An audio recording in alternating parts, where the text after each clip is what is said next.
After last episode's massive upheaval in the Falcones, this week's episode continues the changing of the guard with Sophia taking a more prominent role in the family's business. Also, Oz has some unfinished business with the Maronis to take care of, so he's going to need to turn up the heat. Vic's back to a more prominent role, although it's mainly babysitting. So sit back, light up a Cuban, crack open a brandy as we delve into the spoilers of episode 5 of The Penguin. Episode 5 of The Penguin opens on Oz's plum Maserati totaled in the rain. Oz is regaling Vic with tales of Rex Calabrese, the mob boss that he looked up to back in the day. Great sound design with the flames, the distant sirens, the thunder and the approaching rain. Feels like you're there, not just on some TV set. This isn't The Volume. I like how they worked in a modern day social media into the Penguin, but subtly. Penguin's not on Twitter, but the dumbass kids of the mod bosses are. So he tracks down the son of the Maronis getting some ink at a tattoo parlour and busts in on him, pleasuring a robot orally. Damn, that was a pretty hefty size 9 across that guy's face. That's a lot of damage. Oz is blackmailing the Maronis to give back the shrooms or their son gets it. But he's willing to do the trade nice and easy. But on the way out, he bribes the guard to wax Sal at 11 o'clock.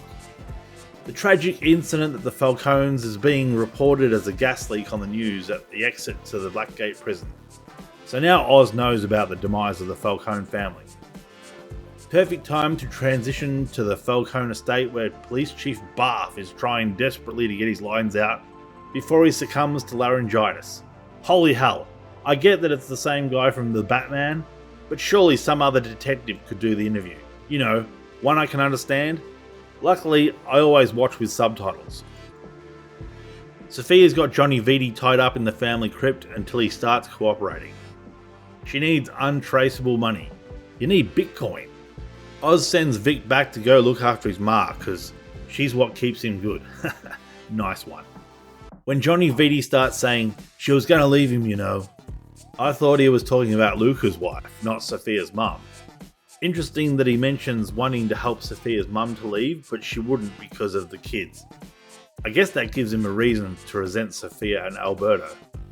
Vic gets to Oz's mum's place and informs her that the Falcones are all dead, but he lies to her and says it was Oz that did it. Salvatore Maroni gets the knife to the gut that he's always wanted. Meanwhile, Oz is on his way to the exchange for the Maroni boy and the shrooms. Bit of a weird one, this exchange scene. They bring the Maroni boy out of the van and he's dripping wet, but he remains dripping wet for the entire scene. Like they reapply the liquid after each cut. Then when the exchange happens, the Maronis get the drop on them and miss all the shots. But they make up for it when it's revealed that he's dripping wet with gasoline. I guess 30 years of chain-smoking Cubans has dulled her senses as Ma Maroni doesn't even notice the smell. But Oz lights the fuel trail and both the Maronis go up in a spectacular fireball. Really well done effect. Looks painful. Imagine the smell. It almost makes up for the goons missing. Not the shrooms, they need just the right level of moisture. Luckily, there were 2 buckets that were sealed so they can regrow their empire. Sal Maroni calls on the guard's phone. Allegedly that guard had all the keys he needed to get out and no one stopped him. But it was fun to watch the spittle fly while these 2 trade barbs. Especially when Oz questions Maroni's choice of words in saying that he's cooked. This threat from both Maroni and Sophia is the catalyst for Oz to tell Vic that he has to get his mother out of there, somewhere where no one will look. Doc Rush visits Sophia and tells her that he wants to feel a release with her. Dude, keep it professional. Sophia informs the Falcones that they are now the Gigantes after her mother's maiden name. But isn't her brother Johnny Vitti? Maybe it's Johnny Vitti Gigante and they don't say that name anymore. But she wins over the gang after blowing Johnny's brains out and opening a sack of cash. She also promises to pay them what they're worth. She's also through with hiding her scars. Vic takes Ma Cobb back to his old neighbourhood, but wouldn't you know it, he runs into his old mate Squid. What are the odds? Getting into some contrivance territory here. I like Oz's mum. It's good to have a character who's out of it enough to call things as they see them. She's reminded of the apartment they had when Oz was growing up. Oz tries to get Eve to come with him, but she doesn't want a bar of it. Oz flips, and this is some great acting from Colin, and a great camera angle under the table. Sal gets a visit at his hideout from Sophia, and goddamn, that new guy looks like Castillo. Maybe all bald mobsters look alike, but come on, are you seeing this? Anyway, Sophia proposes an alliance to get back at Oz and take over the city. Oh, and the Falcones are no more. We're the Gigantes.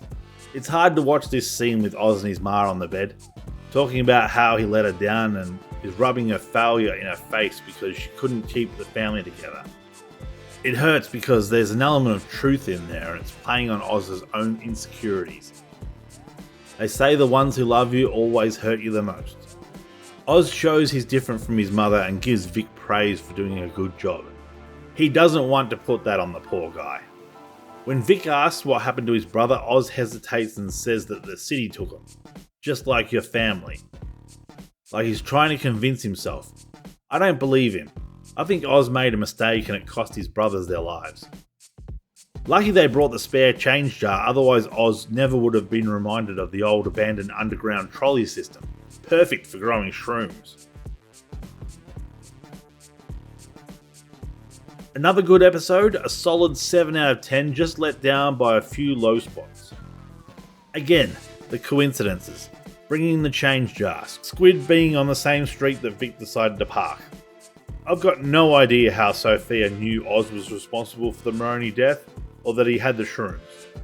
And no one looking in the subway system when they're homeless? That would be one of the first places people would go. But besides that, it's an entertaining episode. The burning alive of the Maronis was particularly shocking. The takeover of the Falcones and their transformation into the Gigantes was cool. I liked seeing Johnny Vitti get his brains blown out. I still don't know why he had a different name to his sister's maiden name, but that's small fry. It's a terrific episode and I'm looking forward to the next one. How is Oz going to get the Bliss back on the streets with both the Maronis and the Gigantes on his back? How's Vic going to navigate Squid's neighbourhood without putting Oz's new operation in jeopardy? It seems like every time Oz has a win, he also takes a loss. Thanks for watching. If you like what you saw, please consider subscribing. I release reviews occasionally when time allows, and a thumbs up would be a big motivator for further reviews. If you didn't like it, feel free to leave a thumbs down and let me know how I can improve in the comments below. Anyway, I'm Mixie, thanks for your time, and have a good one.